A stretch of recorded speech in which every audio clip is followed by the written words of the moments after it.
minggu ini gara-gara bola. Pusing betul. Karena apapun itu sudah sulitnya, sangat sulit sekali untuk bisa menjadi tuan rumah itu. Yang mengajukan, bukan 1, 2, 3, puluhan negara mengajukan. Dan kita juga ikut mengajukan, lobby sana, lobby sini menyampaikan kesiapan infrastruktur dan fasilitas-fasilitas kita. Tapi ya memang itu sudah menjadi kehendak Allah. Orang nomor 1 di Indonesia itu dibuat pusing karena masalah Indonesia yang gagal menjadi tuan rumah Piala Dunia U20. Padahal semua persiapan sudah dilakukan selama 3 tahun. Presiden Jokowi menyatakan sebelumnya pemerintah telah menandatangani kesepakatan dengan FIFA saat ditunjuk sebagai tuan rumah. Dan kini Presiden hanya bisa pasrah dan menerima keputusan FIFA. Wakil Ketua Umum PSSI Ratu Tisa menyatakan FIFA pasti sudah memiliki sejumlah pertimbangan sebelum akhirnya membatalkan status tuan rumah Indonesia. FIFA membantah jika dikatakan berinisiatif mundur dari Piala U20. Betul, keputusan tunggal ada di FIFA. Tidak pernah terlintas sedikit pun dari PSSI maupun pemerintah bahwa kita mau mundur dari drawing atau official draw. Apalagi mau mundur dari pencalonan Piala Dunia U20. Terlalu banyak sudah investasi yang kita keluarkan. Kita sudah menanti untuk Piala Dunia ini bisa dilaksanakan. Terlalu banyak sudah partnership dan partisipasi dari seluruh stakeholder yang sudah bekerja keras menyukseskan ini. Jadi tidak mungkin. Dengan gagalnya Indonesia menjadi tuan rumah Piala Dunia U20, pelatih Sintayong pun membubarkan Punggawa Garuda Muda. 이제 20세 월드컵을 준비했던 선수들은 이 시간 이후로 이제 팀으로 다 돌아가고 각자 생활을 하는 해산이라고 보시면 되고, 대통령께서는 20세 월드컵이 열리지 못해서 너무 안타깝고, 항상 축구를 계속 지켜보시면서 많이 성장했는 것을 봤는데, 대회가 개최되지 못한 점에 대해서는 상당히 아쉽다고 얘기했습니다. Sebelumnya Presiden Joko Widodo memberikan semangat pada timnas U20 yang batal bertanding di ajang Piala Dunia. Presiden menemui langsung pemain timnas yang sedang berlatih di Stadion Gelora Bung Karno, Jakarta. Tadi saya sampaikan bahwa ke depan kita ingin memiliki tim yang dibangun sejak awal secara terus-menerus berkepanjangan sehingga kita bisa mendapatkan sebuah tim nasional yang betul-betul siap. Karena kayak U20 ini karena masih muda, masih memiliki banyak kesempatan. Bisa nanti main di SEA Games, bisa main di Asian Games, masih bisa main di AFF, masih bisa main di Olimpiade 24. Dicabutnya status tuan rumah Piala Dunia U20 ini membuat Indonesia berpotensi mendapat sanksi dari FIFA. Tidak hanya itu, pembatalan juga menimbulkan kerugian hingga triliunan rupiah dari biaya persiapan dan hilangnya potensi kunjungan wisata. Tim Liputan, Kompas TV. Saudara, seluruh rakyat Indonesia memang patut kecewa dan menyayangkan dengan gagalnya Indonesia menjadi tuan rumah dari Piala Dunia U20 bulan Mei mendatang. Tidak hanya ancaman sanksi dari FIFA yang tampaknya pasti akan diberikan, pembatalan ini juga menimbulkan kerugian-kerugian yang diperkirakan mencapai triliunan rupiah dari biaya persiapan dan hilangnya potensi kunjungan wisata dan lain-lain. Dari kasus ini, bagaimana kemudian evaluasi sepak bola Indonesia ke depannya? Kita akan bahas dengan sejumlah narasumber yang hadir secara daring untuk Sapa Indonesia Pagi. Di antaranya hadir Arya Sinulinga, anggota Exco PSSI, dan juga Rizal Taufikur Rahman, Kepala Pusat Makro dan Keuangan Indef. Mudah-mudahan juga sempat hadir nanti karena sudah berjanji untuk bisa hadir Ketua Komisi 10 DPR Saiful Huda. Bang Arya, Mas Rizal, selamat pagi, salam sehat. Salam sehat, selamat pagi. Selamat pagi. Ya, kita ngobrol santai aja berkaitan dengan, saya menyebutnya sedikit evaluasi lah dari kita semua. Mudah-mudahan ini kan nggak terjadi lagi. Nanti dari Mas Rizal saya pengen tahu kerugian-kerugian secara ekonominya karena Indef hari ini Bang Arya juga akan punya analisanya. Tapi Terima kasih, pagi ini mungkin bisa dikasih garis besarnya dari Indef. Ya. Bang Arya, di beberapa hari yang lalu saya ngobrol dengan beberapa pengamat sepak bola. Pertama, mumpung ketemu Bang Arya, saya ingin pastikan bahwa Indonesia itu tidak mundur dari drawing ya, bukan Piala Dunia, dari drawing. Tapi ada keputusan dari FIFA, itu fix begitu ya, Bang Arya? Boleh diklarifikasi? Ya, udah pasti fix lah, nggak mungkin kita mundur dari drawing ya. Jadi kita hari itu ketika mendapatkan kabar dari gubernurnya Bali itu FIFA mengirim surat elektronik ke LOC. Jadi ada surat dari FIFA resmi? Surat elektronik ya, LOC ya. Oke. Bahwa batal, diminta semua supaya LOC membatalkan semua vendor-vendor.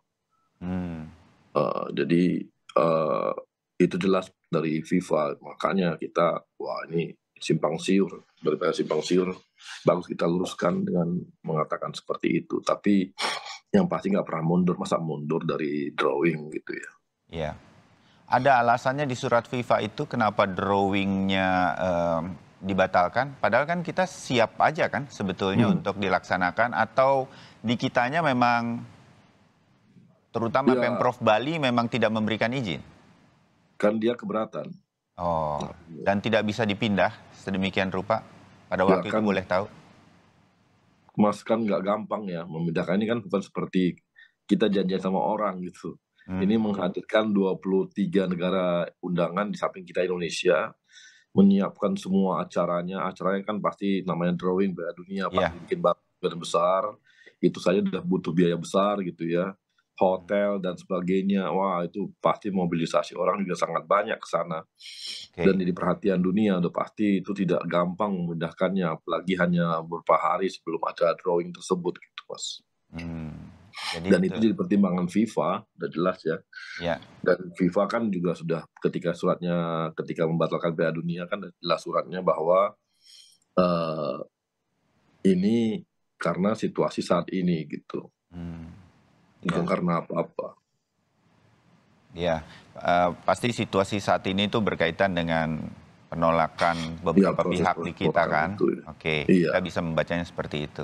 Dan batalnya drawing ini yang juga menjadi salah satu pertimbangan kemudian akhirnya Indonesia dibatalkan untuk menjadi tuan rumah. Itu sempat terbahas oleh Ketua Umum PSSI di Doha, Qatar dengan FIFA. Bang Arya. Iya, dibahas. Kita kan mengajukan beberapa proposal ya, seperti permintaan banyak pihak gitu. Tapi kan itu malah membuat kita seperti mendiskriminasi peserta kompetisi ya, karena semua kan negara yang lolos kualifikasi itu berhak terhadap seluruh apapun itu tanpa ada pengecualian, kan gitu, Mas. Iya, oke. Terbayang. Jadi clear, fix, karena sempat muncul di Sapa Indonesia Pagi bahwa ada kemungkinan nih kita mundur dari drawing.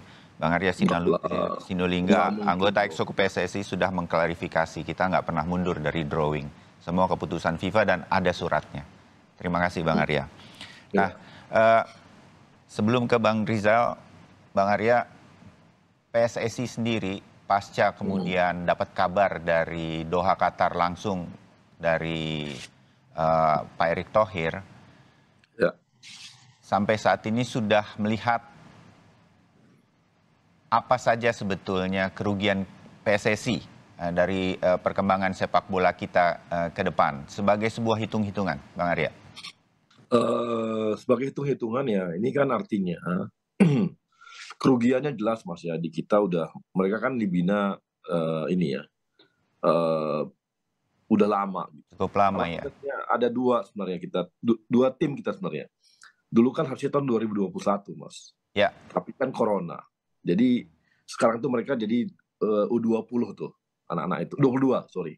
Ya. Yang kemarin lagi siapin ke SEA Games juga. Nah, sekarang bergeser lagi ke anak muda yang baru ini. Anak muda yang udah punya di depan mata, tinggal 2 bulan lagi tanding, udah jelas gitu ya. Tiba-tiba batal lagi. Itu saja kita sudah mengalami kerugian secara anak-anak kita punya kesempatan berkompetisi di Ya. Piala Dunia. Itu satu, Mas. Itu biasanya Piala Dunia itu memang kalau U20 memang berikan kesempatan bukan kepada negara-negara, dikasih kesempatan sebagai tuan rumah. Tidak hanya kepada negara-negara yang hebat, tapi negara-negara yang memang di bawah mereka, supaya mereka punya kesempatan untuk tampil di sebuah pertandingan dan bisa mata dunia melihat itu. Nah, biasanya Mas ini U20 ini jadi seluruh klub dunia ini akan lihat, Mas. Ini kayak pencarian bakat talent. Ya, talent scoutingnya Talent scouting itu para klub dunia nih ya. Iya. Jadi kita pun kehilangan itu. Kehilangan kesempatan untuk pemain kita untuk dilihat oleh klub-klub. Dan itu sebenarnya adalah sesuatu yang bagus ya bagi kita. Jadi itu kesempatan untuk pembinaan kita ini jadinya terputus-putus, Mas. Terputus lagi. Ini kan nggak gampang gitu ya. Dan kemudian itu baru satu. Nanti sanksi lagi, Mas. Saya khawatirkan sanksi. Kalau sanksi ini yang berat. Sanksi ini kalau sampai kita di-ban seperti tahun 2015, berarti kita nggak bisa ikut pertandingan internasional. Artinya SEA Games, AFC, dan sebagainya. Itu mimpi itu. Ya. Kemudian di liga kita, Mas, di dalamnya. Karena Liga 1, Liga 2, Liga 3 itu itu masuk dalam agenda kompetisi FIFA juga. Sehingga kayak kemarin, Mas, PSM kan juara nih. Ya, nggak bisa ikut Champion Asia. Ya, kan ikut Champion Asia loh. Kalau kita sampai di ban. Jadi kasihan tuh nanti teman-teman PSM Makassar udah ikut kompetisi dari awal itu bertanding. Tiba-tiba nanti kalau kita di ban, itu teman-teman PSM Makassar nggak bisa ikut Champion Asia. Ini kan berat bagi mereka ya. Nah, kemudian Liga 1, Liga 2 kita itu nggak diakui. Akibatnya nanti ini kan nggak ada gairah untuk bikin kompetisi. Sponsor mana yang mau mensponsori klub-klub dan liga untuk mau bertanding di kompetisi yang tidak diakui FIFA? Itu ambruk, sehingga kita akan jadi liga kita akan berat dan akhirnya hanya yang ada cuma daya upaya gitu, tanpa ada biasa yang bisa dilakukan. Dan ini kalau kita 2015 kita di ban setelah 1 tahun, kalau ini mudah-mudahan nggak sampai sejauh itu ya, walaupun nanti kita mungkin ada turun juga dan sebagainya. Kita sih berharap tidak disanksi seperti kata Pak Presiden ya, kita berharap seperti itu, tapi kan kita nggak tahu, Mas, karena bagi FIFA pun ini kan kerugian juga bagi mereka, Mas. Iya. Karena mereka kan udah menyiapkan semua, udah punya agenda, tiba-tiba sekarang dia harus cari lagi tuh tuan rumahnya siapa, menyiapkan tuan rumah lagi, mengasistenin teman-teman dari yang bakal jadi tuan rumah lagi baru. Argentina itu kan artinya tim dia kan harus dulu tim dia di sini banyak banget loh, puluhan orang juga di sini. Itu kan pembiayaan juga gitu. Jadi ini bagi mereka pun ini merugikan gitu. Oke, terbayang Bung Arya. Saya ke Mas Rizal Taufikur Rahman dari Indef, Kepala Pusat Makro dan Keuangan. Mas Rizal, hitung-hitungannya memang beberapa pihak termasuk Mas Menteri Pariwisata dan Ekonomi Kreatif Sandiaga Uno mengatakan salah satu pemasukan dari pariwisata yang juga akan terdampak begitu. Nah, Indef punya hitung-hitungan secara bisnis, ini kita rugi besar ya. Dan boleh dibandingkan misalnya dengan Asian Games yang 2018, di mana kita sukses Jakarta dan Palembang. Mungkin Anda punya catatan, Mas Rizal. Iya, betul. Jadi kalau kita lihat dari aspek ekonomi, ya, memang kami sedang proses angkanya gitu ya. Kami seperti halnya menghitung beberapa event internasional, MotoGP, Formula E gitu ya, termasuk juga ini, plus juga beberapa event-event internasional lain. Kami menghitung dampak ekonomi langsung dan tidak langsungnya. Nah, dampak ekonomi langsung itu kaitan dengan investasi. Nah, investasi kan sudah belanja gitu ya, persiapan, plus nanti juga kami sedang menghitung operasional penyelenggaraannya. Pada saat penyelenggaraan itu juga menjadi direct ekonomi dan indirect-nya. Ya. Jadi indirect ekonomi itu bagaimana kegiatan ini dari sisi katakanlah investasi ya, besarannya juga cukup besar, hampir 500 miliar. Bahkan akan menggelinding terhadap multiplier effect begitu ya. Apalagi diselenggarakan tidak di satu tempat ya, di 6 kota, 6 provinsi. 6 kota, betul. dan ini pasti punya impact terhadap sektor pariwisata di setiap provinsi ya. Pengalaman kami ya melihat event internasional seperti ini, responsif terhadap event-event internasional memang setiap provinsi berbeda ya, tergantung dari seberapa kuat karena ini adalah event sport ya, sport tourism ya, yang itu juga punya impact terhadap ekonomi kreatif, UMKM dan juga lainnya. Nah, ini pasti memberikan dampak terhadap ekonomi yang signifikan ya. Jadi insya Allah besok dan minggu ini lah gitu ya, kami Indef akan mengeluarkan angkanya, Mas ya, akan mengeluarkan angka berapa gitu, dan akan ada potensi ekonomi yang kita bisa dapatkan kalau ini terjadi gitu ya, itu cukup besar ya. Misalnya di event internasional, contoh misalnya event internasional Asian Games aja kan besar gitu ya. Apalagi misalnya pelaksanaannya ada di beberapa provinsi yang notabene itu bisa menggait pariwisata, misalnya Bali ya, Jakarta, Palembang, Bandung gitu ya, Solo ya. Itu saya kira itu memberikan dampak yang sangat signifikan terhadap perekonomian, utamanya ya yang biasanya kalau event internasional itu adalah UMKM ya, dan ekonomi kreatif ya, yang notabene itu juga memberikan injeksi terhadap sektor di pariwisata gitu. Apalagi kami biasanya menghitung satu hal lagi adalah pengeluaran wisman ya, wisatawan mancanegara yang notabene dalam hal ini kalau sepak bola nih, supporter sepak bola yang hadir begitu kan ya? Betul, betul. Jadi tidak hanya wisatawan Nusantara, tapi juga wisatawan mancanegara yang notabene itu juga cukup besar angkanya gitu ya. Bahkan rata-rata wisman itu kan hampir 10 juta ya per event lah gitu ya, hitungan kami terakhir itu. Bayangkan kalau katakanlah yang hadir katakanlah 75%-nya dari target itu bisa kita hitung direct ekonominya gitu ya, direct impact ekonominya. Belum nanti terhadap GDP-nya ya, terhadap sektor antar sektornya gitu, yang itu juga memberikan dampak. Bahkan dampak ikutan ya, kalau dalam bahasa ekonomi itu second round efeknya ya terhadap sektor-sektor yang lain dan juga pelaku-pelaku ekonomi yang lain dalam kurun waktu tidak hanya sebelum pelaksanaan atau persiapan, pada saat pelaksanaan dan pasca pelaksanaan itu punya impact terhadap ekonomi yang saya kira memberikan positif impact gitu ya. Jadi hampir setiap event itu memberikan positif impact gitu ya. Ya, oke. Mas Rizal, terbayang bagaimana sebetulnya ini di 6 kota di Indonesia ini akan punya dampak begitu. Kalau melihat Jakarta dan Palembang saja sedemikian rupa. Saya tuh ingin membayangkan sedikit saja, kan kita punya modal, cost produksi ketika kita mengambil posisi sebagai tuan rumah.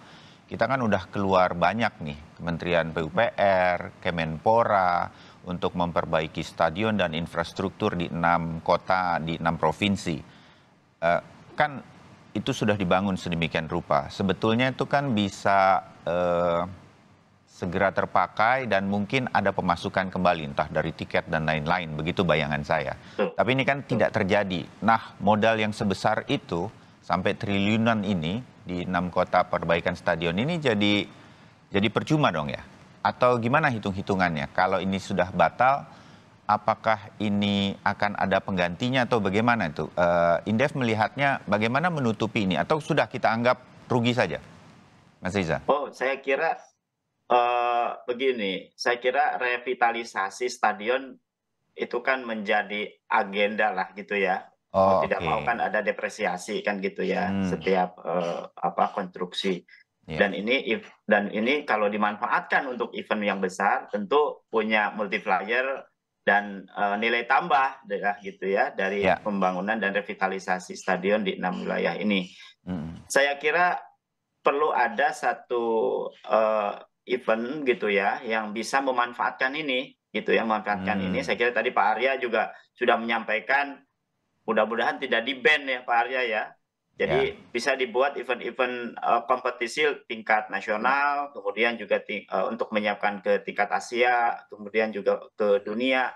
yang notabene menurut saya sih tidak akan mubazir dalam konteks memperbaiki stadion gitu ya. Jadi dan daerah juga bisa memanfaatkan ini gitu ya. Jadi buat event-event yang bisa merevitalisasi ya dan juga mengoptimalisasi dari pemanfaatan stadion-stadion sudah direvitalisasi ini. Ada event, tidak ada event, saya kira perbaikan atau juga perawatan kan perlu gitu ya. Hanya saja karena justru dengan tadinya akan dipakai di Piala Dunia, revitalisasi jadi mungkin terjadi atau terpaksa dilakukan sedemikian rupa, begitu ya? Betul. Dan ini memang kalau dilihat, wah ini sayang sekali kalau tidak dioptimalkan atau tidak dimanfaatkan secara langsung gitu ya dengan event ini. Kan event ini kan mengisi aktivitas dari stadion kan gitu ya kira-kira. Yang tentu itu akan mendatangkan nilai ekonomi gitu ya maupun non ekonomi yang tentu juga memberi nilai tambah dari sektor-sektor lain tentu ya punya dampak yang sangat menyebar gitu ke kegiatan-kegiatan ekonomi yang lain gitu. Apalagi kita kan lagi concern di pariwisata pasca pandemi ini ya, sebenarnya ini juga event sangat baik gitu ya untuk promosi gitu. Makanya ketika 6 daerah atau 6 provinsi yang notabene ini juga menjadi memiliki keunggulan pariwisata masing-masing. Saya kira pagi Jakabaring misalnya ya, Palembang punya historis ya, pernah digunakan di event internasional yang itu juga pasti akan memberikan dampak yang sangat baik terhadap yang positif terhadap pariwisata. Terbayang memang sektor pariwisata dan ekonomi kreatif nih paling meradang berkaitan dengan batalnya Piala Dunia. Bang Arya, dengan analisa Mas Rizal tadi, stadion-stadion yang sekarang sudah direvitalisasi ini akan menjadi perhatian sedemikian rupa agar tidak terlalu mubazir. Kalau saya nggak bilang mubazir banget begitu, kita tetap positif lah bahwa kalaupun ada band-bandnya dari FIFA nanti tidak akan terlalu lama sedemikian rupa. Kita angkatlah menjadi optimisme. Sudah dipikirkan apa yang kemudian akan dilakukan di 6 stadion yang sudah pasti 90% bahkan 99% nanti ini sudah bagus sebetulnya oleh PSSI, Bang Arya? Bagi kami gini Mas, salah satu transformasi PSSI itu adalah infrastruktur. Jadi ini bagus untuk sepak bola kita. Ada sepak bola stadion-stadion kita yang berkelas internasional, itu sangat baik banget. Karena selama ini kan pilihan kita. Dan sudah standar FIFA dong ini ya, ya kan? Dikit-dikit GBK. Padahal ini kan bisa, sebenarnya kita tahu sepak bola ini kan dicintai banyak orang. Tadi kan seperti kata Mas Rizal tadi ya.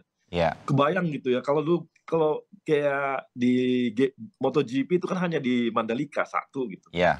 Ini 6 kota gitu serentak. Waduh, itu hebohnya bukan main tuh harusnya tuh. Pariwisata kita gila-gilaan, pasti banyak banget orang itu. Kita tersebar di 6 loh. Asian Games saja cuma berapa lokasi? Cuma 2 kan? Jakarta. Cuma 2. Dan itu pun kan tahu nih, kalau bola ini kan beda ya, gairahnya beda gitu. Gairahnya beda banget. Memang dan salah satu alasan FIFA tampaknya memilih Indonesia karena pertandingan di negara manapun untuk usia di bawah 20, Indonesia selalu ramai. Saya kira itu satu-satunya yang membuat itu pasti, Mas. Sayang sekali. Jadi ini kebayang kemarin Pak Rizal tuh pasti tahu tuh. Bayangin 6 kota serentak internasional gitu. Dan itu bola gitu. MotoGP yang sangat elit aja banyak nonton, apalagi bola gitu ya. Waduh, gila itu. Tapi ya udah. Nah, ini stadion kita Mas, memang kita butuh namanya stadion-stadion internasional di Indonesia. Jadi ini berkah bagi kita juga sepak bola. Ini bagian dari transformasi kita. Soal nanti pemanfaatan, pasti pemanfaatan. Kan Pak Erick ini punya, kalau kita nanti bisa ini gitu ya, lolos dari sanksi ini gitu ya. Kita pasti punya ini, kita pasti menghadirkan apakah klub-klub bola internasional atau namanya ada FIFA Match yang bisa menghadirkan negara-negara yang bagus. Dan nanti bagi kami PSSI pilihan makin menarik karena makin banyak Mas. Kami nggak bikin lagi FIFA Match di GBK mulu gitu. Nanti kita bisa bikin di Palembang, kita bisa bikin di Solo, kita bisa bikin di Bandung gitu ya. Jadi di Surabaya itu jadi kan tersebar ya. Dan ini akan membuat gairah bolanya kan makin baik. Jadi kalau kami sih lihatnya, semoga kita kalau sanksinya nggak berat, ini buat kita bisa jadi kami nggak susah gitu. Bikin FIFA Matchday itu nggak susah kemana-mana gitu. Bikin pertandingan internasional nggak susah kemana-mana, nggak pusing lagi, Mas. Ya, oke. Saya jeda dulu, Bung Arya dan Mas Rizal. Setelah ini kita hitung-hitung bagaimana kemudian kalau saya rasa sanksi-sanksi apa yang kemudian harus dipertimbangkan dan disiapkan oleh Indonesia. Dan harus kita berkreasi sedemikian rupa di tengah sanksi tersebut. Tetap bersama kami. Ya, saudara, kami bahas lagi dampak kerugian-kerugian berbagai lini, baik dari perkembangan sepak bola Indonesia dan juga ekonomi dari batalnya Piala Dunia U20 di Indonesia. Masih bersama Arya Sinulinga, anggota Exco PSSI, dan juga Rizal Taufikur Rahman dari Indef. Bang Arya, boleh nggak hitung-hitungan kita kalau ban mungkin ringan atau berat nih, kita gagal menjadi tuan rumah, ditarik ke statusnya sebagai tuan rumah Piala Dunia ini kan dalam bayangan saya ya, ini kita yang minta, kita yang berjuang, udah dapat, udah tinggal ini, tiba-tiba ada urusan kita di dalam negeri, ya FIFA akhirnya narik. Bayangan saya tuh bakal berat, mohon maaf nih gitu. Tapi seberapa jauh Erick Thohir nanti sebagai Ketua Umum PSSI bisa melakukan lobby? Mohon maaf kalau Pak Presiden bilang kalau bisa nggak disanksi sih agak berat ya. Apalagi, koreksi saya Bang Arya, ada isu diskriminasi lebih dan kurang ya. Menurut Anda, Bang Arya? Iya, jadi memang isu diskriminasi ini memang isu yang paling berat kalau di sepak bola. FIFA kampanye anti diskriminasi di mana-mana kan? Masalahnya di mana? Makanya ini jadi berat banget. Itu yang paling berat sebenarnya. Tapi kita kemarin kan Gian itu juga menyampaikan juga di suratnya ya masalah transformasi. Dan beliau juga sampaikan surat itu ke Pak Jokowi. Saya nggak tahu isinya apa, Pak Erick juga nggak tahu, tapi yang pasti permintaan untuk salah satunya poin lah transformasi. Jadi proposal yang dibawa oleh Pak Erick adalah transformasi sepak bola. Kenapa? Ini penting banget. Karena bagi FIFA, kita serius nggak mau menangani sepak bola ini dengan baik. Gitu. Makanya dia minta Pak Erick ini akan bawa proposal transformasi Indonesia. Sepak bola Indonesia ke FIFA. Karena dulu itu misalnya, saya kasih contoh misalnya, Brunei itu dulu di ban paling lama itu di dunia 5 tahun. Itu gara-gara mereka memang nggak serius menangani bola. Jadi ya dianggap ban aja terus. Dan bagi Brunei, dianggap sepak bola bukan olahraga utama ya, mereka juga santai aja. Nah, jadi memang keseriusan kita untuk menangani sepak bola ini jadi concernnya FIFA. Makanya Pak Erick akan membawa proposal transformasinya bagaimana, di mana transformasi ini dengan semua timeline yang ada, bukan muluk-muluk, bukan yang kan FIFA kan paling paham lah sepak bola. Jadi dia tahu nih kita muluk-muluk atau nggak muluk-muluk gitu. Itu akan dibawa oleh Pak Erick. Tapi kalau ini gagal maka kita akan di ban ya, itu yang berbahaya gitu. Yang tadi saya katakan PSM pun yang baru menang jadi juara Liga 1 yang begitu capeknya mereka di Liga 1 dan lama banget loh mereka nggak jadi juara. 23 tahun, iya. Bayangin, tiba-tiba sekarang dia punya kesempatan untuk champion. Kita di ban, batal tuh dia jadi champion itu kan sayang gitu. Jadi kita kan sementara kan namanya kita kan kompetisi kan naik terus Mas. Liga Indonesia masuk Liga Asia, nantinya ada lagi liga yang lain, itu kan cukup bagus untuk klub kita untuk pencapaian-pencapaian ini dipotong di tengah jalan, dan itu yang berbahaya. Kalau sedikit berandai-andai Bang Arya, taruhlah ada ban dan kemudian dalam kurun waktu tertentu, mudah-mudahan tidak lama. Dalam masa ban itu, Pak Erick dan jajaran PSSI, apakah sudah membayangkan apa yang akan dilakukan sedemikian rupa dengan segala kerugian ban ini ya? Mungkin sponsor lesu lah kalau liga tetap kita lakukan atau apa? Apa yang bisa membuat bahwa ketika ban itu betul-betul terjadi nanti, itu PSSI akan bikin apa, Bang Arya? Ya mau nggak mau jurus akrobat lah Mas. Jurus akrobat bagaimana supaya orang mau ini gitu. Tapi kan ya itu sama kayak kita kayak Liga Tarkam lah. Ya penonton banyak mungkin apa semua, tapi kan tidak menarik. Tapi ya akrobat lah yang akan dilakukan kalau kita sampai di ban gitu. Segala cara dipakai untuk apapun akan dilakukan supaya kita tetap bisa menjaga kompetisi, tetap bisa menjaga semangat anak-anak pemain-pemain bola ini yang kita lakukan. Jadi akrobat aja yang dilakukan, apapun akan dilakukan. Karena sasaran atau target-target antara mau di SEA Games, mau di Asian Games itu kan harus hilang dulu sementara itu kan? Iya, hilang Mas, dan hilang semua tuh. SEA Games ya hilang depan mata loh, SEA Games itu juga hilang gitu ya. Bayangin, Anda kan tahu Mas, orang boleh juara Asian Games, boleh juara SEA Games, boleh juara Olimpiade. Tapi kalau dia nggak juara sepak bola, nggak seru. Iya, betul. Itu pasti itu. Dan ini menjadi peta-peta dalam transformasi sepak bola yang saling berkelindan begitu kan di dalam upaya kita mentransformasi. Nah ini yang sebenarnya saya ingin tahu tadi Mas Rizal lah nanti bisa ngomong juga. Kalau andaikan Mas kalau kita begini terus, yang saya khawatirkan nanti event dunia udah nggak ada lagi Mas di Indonesia Mas. Ya, terutama kalau ada Israelnya ikut begitu ya. Ada Israelnya. Nanti kalau misalnya MotoGP ada Israelnya, batal lah kita MotoGP. WSBK ada Israelnya, batal lah WSBK. Yang terbaru nanti yang di Bali, Akta, batal lah kita nanti. Akhirnya kita nggak punya event lagi olahraga, bahaya banget itu. Ya. Ada kemungkinan hal-hal semacam ini juga kepada pemilik event yang lain, jadi mempertimbangkan Indonesia untuk menjadi tuan rumah nggak, menurut Anda, Bang Arya? Iya, pasti dipertimbangkan ya. Ya. Saya yakin kalau misalnya kita ngajuin jadi kan gini, sebenarnya gini. Pak Jokowi ini kan sebenarnya gini loh, dia kan orangnya jangka panjang kadang-kadang, jangka panjang. Ya. Dengan event dunia kali ini yang kita buat, kalau berhasil dengan bagus dan itu diakui dunia, maka dia malah Mas ya, itu kita harus tuh jujur aja gitu ya, diminta oleh FIFA jangan melebihi Qatar ya gitu, karena itu kan Piala Dunia senior gitu. Sampai begitu loh pesannya. Oh ya? Sampai begitu pesannya. Nah, iya. Mereka khawatir Piala Dunianya kalah sama Piala Dunia U20 di Indonesia ya. Oh, oke. Iya, karena khawatir dia jangan terlalu jangan terlalu bagus banget ya. Tapi gitu ada ya omongan bercanda sih, tapi kita anggap serius karena kalau ini bagus Mas, maka kita akan bisa membuat proposal ke Piala Dunia senior. Ya. Betul. Itu yang kita harap, itu yang kita pikirkan hari itu. Gitu. Ya, Pak Jokowi sudah menargetkannya kan, walaupun mungkin udah nggak presidennya dia. Di IKN itu akan terjadi. Olimpiade juga akan ada di Indonesia kan, kira-kira itu.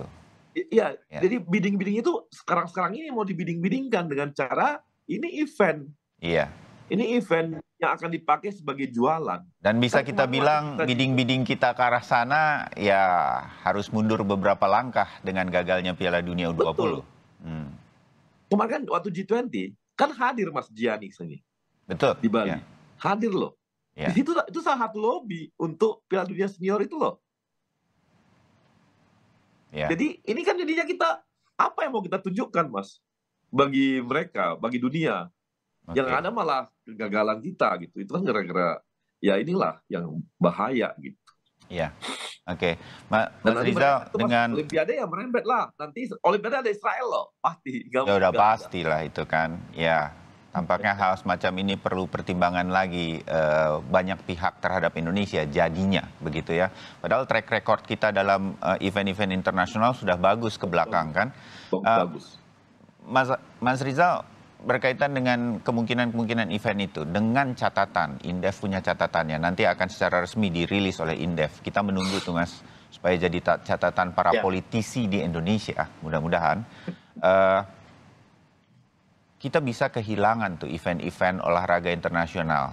Di Bali bulan Agustus ada World Beach Game, juga ada kontingen Israel. Penggemar sepak bola udah bilang, coba itu akan di-ban atau akan dilarang juga atau tidak katanya. Harusnya dilarang katanya. Nah, hal semacam ini kan kemudian dengan potensi pemasukan bagi Indonesia dari pariwisata dan lain-lain dan ekonomi kreatif, ini potensial loss yang sangat besar bagi kita dalam pemulihan ekonomi. Mas Rizal? Iya, karena sektor pariwisata ini kan sudah mulai naik ya kontribusi terhadap ekonomi pasca pandemi. Iya. apalagi di wilayah-wilayah menjadi sentral atau barometer lah, atau destinasi pariwisata prioritas ya, yang sudah dicanangkan oleh government. Tidak hanya dukungan infrastruktur, tapi juga dukungan berbagai fasilitasi ya untuk recovery promosinya juga ditingkatkan. Ya Bali, Jawa Barat, ya kemudian juga beberapa tempat lain, Mandalika, Palembang, ya kemudian dan beberapa tempat lain, termasuk juga di Sumatera Utara ya, di Toba. Yang seperti kemarin event internasional di Toba juga kan luar biasa gitu. Iya. Nah, artinya memang salah satu peluang besar gitu ya untuk mendapatkan perbaikan kinerja ekonomi kita itu memang pariwisata. Ya. Apalagi Indonesia ini termasuk negara yang mempunyai tidak hanya hospitality yang baik gitu ya, termasuk juga industri kreatif yang sangat baik dan bisa bersaing gitu ya dengan negara-negara yang punya talent di kreativitas gitu. Makanya event-event sport tourism yang sifatnya internasional ini menjadi salah satu penarik ya atau daya tarik dari pariwisata kita gitu. Amat disayangkan kalau event-event internasional yang sudah yang sudah ada di Indonesia gitu ya, apalagi yang sudah punya kontrak-kontrak gitu ya, seperti MotoGP, Formula E, kemudian juga USPK dan lain sebagainya, itu harus dijaga dan justru harus ditingkatkan tidak hanya persiapan penyelenggaraan, juga persiapan di lokal ekonomiknya gitu ya, terutama pelaku-pelaku ekonomi di level daerahnya. Karena pelaku ekonomi daerah seperti UMKM ternyata punya kontribusi besar ya terhadap ekonomi pada saat penyelenggaraan event itu. Ya, contoh misalnya di Mandalika waktu MotoGP, ya itu cukup besar ya, hampir 600-700 miliar ya putaran per harinya gitu. Di Formula E juga sama ya, hampir 500 miliar ya kontribusi untuk mendorong UMKM. Apalagi UMKM ini kan salah satu pelaku ekonomi yang menopang ekonomi kita kan gitu ya.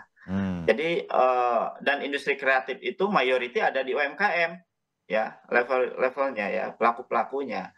Jadi kalau ingin menaikkan industri kreatif apalagi UMKM, justru menurut saya support event ya yang level internasional ini salah satu harus digalakkan justru. Betul, daya tarik investasi, daya tarik tidak hanya investasi saya kira ya, daya tarik ekonomi di sektor pariwisata. Apalagi pariwisata ini kan erat kaitan dengan mendatangkan wisatawan mancanegara ya agar mereka bisa konsumsi dan membawa pengeluarannya di Indonesia kira-kira gitu, dan itu bisa ini sebetulnya sport event kelas dunia yang bisa hadir di Indonesia ini menjadi etalase penting bagi Indonesia untuk menunjukkan kepada dunia, dan etalase penting bagi pariwisata, bagi UMKM kita untuk bisa dikenal dunia. Ini yang kita kehilangan, salah satu event besar milik FIFA yang gagal kita laksanakan Mei ke Juni ini. Bang Arya, dari segala hitung-hitungan, jangan cerita ekonomi deh, sayang betul lah kita kehilangan potensial ekonomi ini dari publik sepak bola yang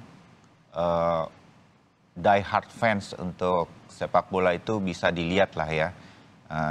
Bahkan ketika Indonesia tidak bermain pun GBK penuh ketika final Asian Games begitu kan. Iya. Satu yang nggak boleh lupa sebetulnya, ini FIFA ini organisasi olahraga bisa saya bilang terbesar dan paling punya respect di dunia, paling kuat kan sepak bola FIFA gitu. Kita gagal melaksanakan kepercayaan FIFA. Ini ada nama baik negara kita Indonesia yang juga tercoreng. Anda setuju, Bung Arya? Ya, apa boleh buat gitu. Memang itu konsekuensi logis yang harus kita terima gitu ya. Jadi ya, kan Pak Jokowi juga bilang kan kecewa betul gitu dengan kondisi saat ini gitu ya.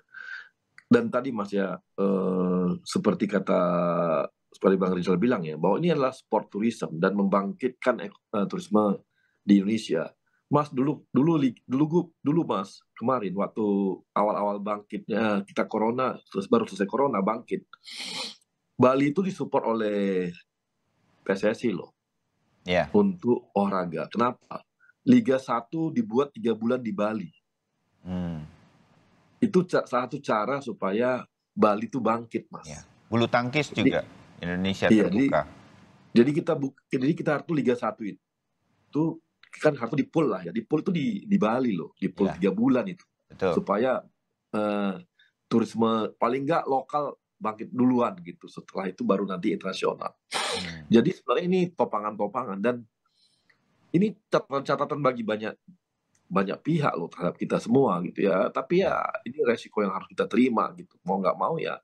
Makanya bagi Pak Presiden ini adalah, bagi kami ya, bagi kita lihat bahwa kita harus lihat juga Pak Jokowi ini akan terpaksa dia harus ulang lagi nih, membangun lagi reputasi gitu di dunia internasional, apalagi di bidang sport tourism ini. Gitu.